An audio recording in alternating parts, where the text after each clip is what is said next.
The siege of the Red Mosque was a turning point. The army was already seen by many as fighting militants to please America. After the attack on the Red Mosque, a wave of suicide bombings began targeting Pakistan's army and killing many civilians in the process. On the first leg of my journey, I travel in a heavily armed military convoy to Dera Ismail Khan. It's an army base which has built up a unique insight into how the suicide bombers unleash their havoc in the cities. The border areas have always been more or less autonomous, and the army kept out of them until 9/11. After that, Pakistan agreed to join President Bush's war on terror in exchange for billions of American dollars. Now, Pakistan's battle is within, against its own countrymen.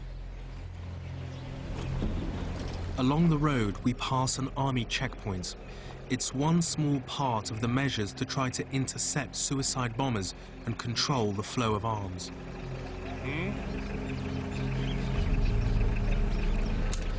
It's no surprise that one of these guns turns out to be unlicensed, but the car could just as easily have been carrying another suicide bomber.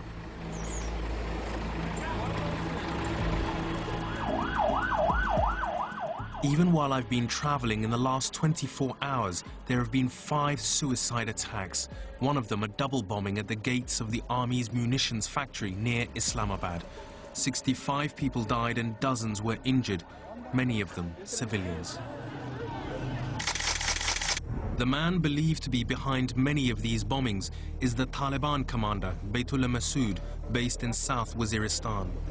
It's estimated he has 20,000 fighters loyal to him.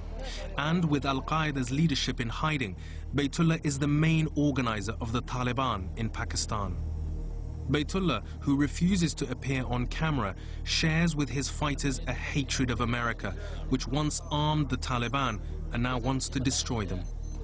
At a press conference for Pakistani journalists in May 2008, he boasted about suicide bombings.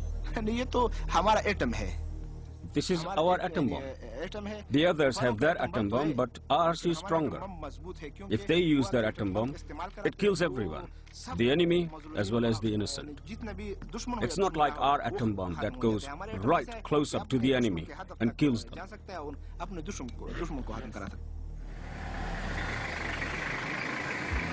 At the army's base in Dera Ismail Khan, I get the chance to take a closer look at one of Baitullah's atom bombs.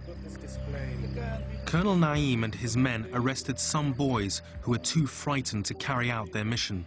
This is one of the jackets that the child bombers were wearing. So the explosives are... Yes, explosives are placed inside, yes. Yeah. But then they put, in the jacket, they put pellets to create more casualties. These work like bullets. Yeah.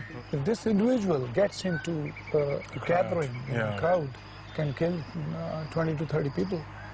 What's that piece of paper there? This is a kind of certificate given to a friend or relative of a suicidal later on, just to give them a false sense of honor. This certificate is given by the Baitullah Masood's group. Right. Because this is, if you see Tariq-e-Taliban Halqa Masood, so this is basically Baitullah Masood. To begin with, suicide attacks targeted the army, but that has changed. Since the end of 2007, there have been a number of attacks on prominent politicians and tribal leaders.